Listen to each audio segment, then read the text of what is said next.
In Neville Goddard's 1971 lecture, Gifts Bestowed by God, he explains how he used his imagination to move from New York City to Barbados when he didn't have the money to do so. How did he make it real in his imagination? How did he occupy it that is successfully manifested without him having to lift a finger, that you can replicate yourself?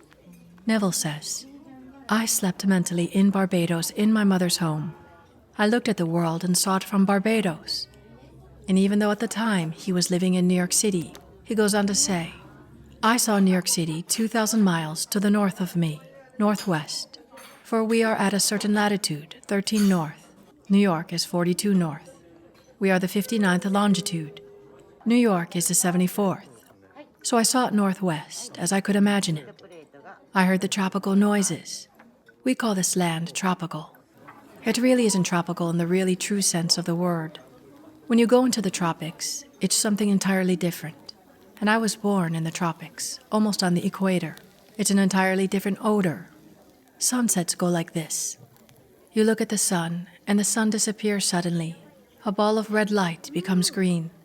You are looking at the sun, and suddenly, in the matter of a split second, you are seeing a green sun.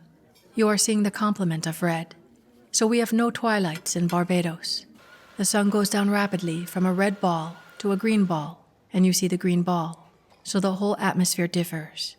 Well, I put myself into that and felt that my mother and father were in the room, and that my brothers, those who are not yet married, were in the house. It's a huge, big old home of ours, and there I slept. And this is what Neville would do.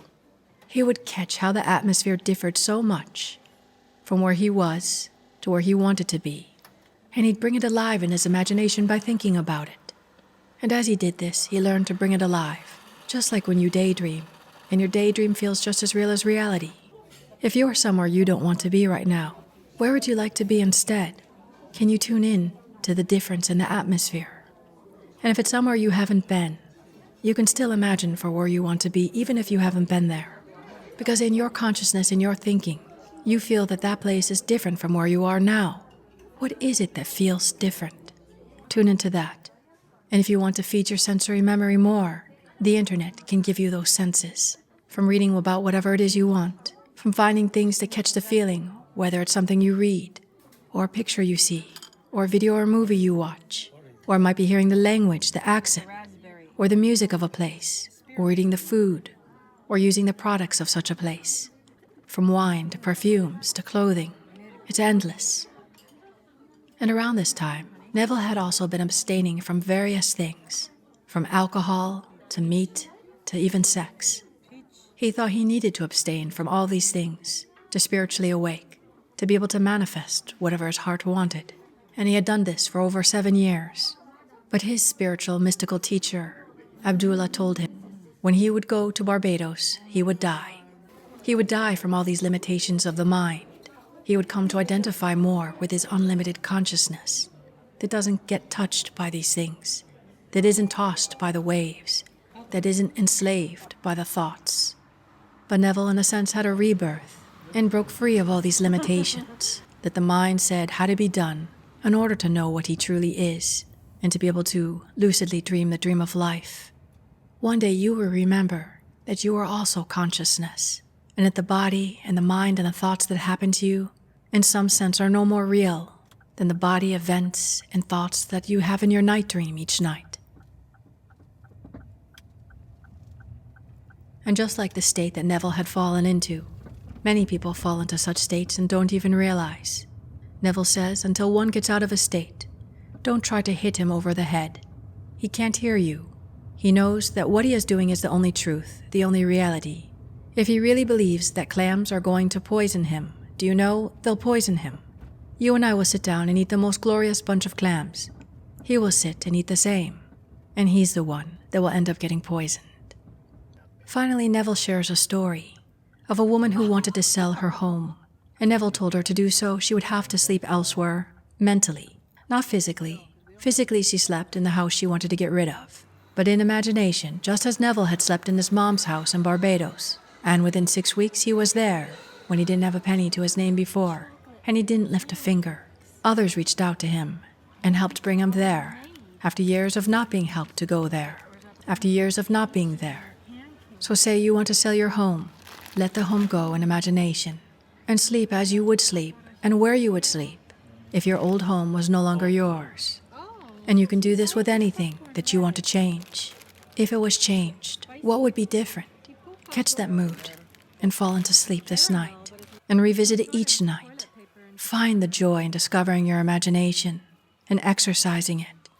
No matter how long it takes, it is worth it because it will revolutionize your life. It will help you master your fate, to lucidly dream this dream of life. And now, pause this for as long as you need and catch the feeling of a dear wish fulfilled, and then go about your day. Appreciate all that is that gives a birth grounds for all the heaven you're bringing into your life. And now, let us go into the silence. Oh, Toshi, I like the idea of cool mats. They keep your feet cool. Which one should I get? I think I should get this one. These are ladies. Yes, for me. You want two? No. Yeah, I get this one. So this is Japanese deodorant. Which one's a man one, a strong one for you? Look, Toshi. You can wax the hair off your chest. And it looks like there's some kind of spray that can get the hair off your leg. Toshi, there's some deodorant over here. It's kawaii. Oh, this looks good for you. Otoko sukkiri. Oh, look, they have a big bottle of goat milk body shampoo. It's okay. Is that your final choice? Okay, it's yours. I hope it's good. I hope so too. I'll let you know. Kawaii. Oh!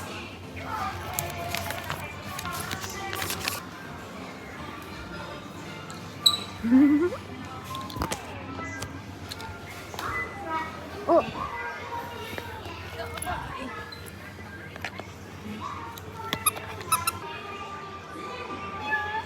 What time?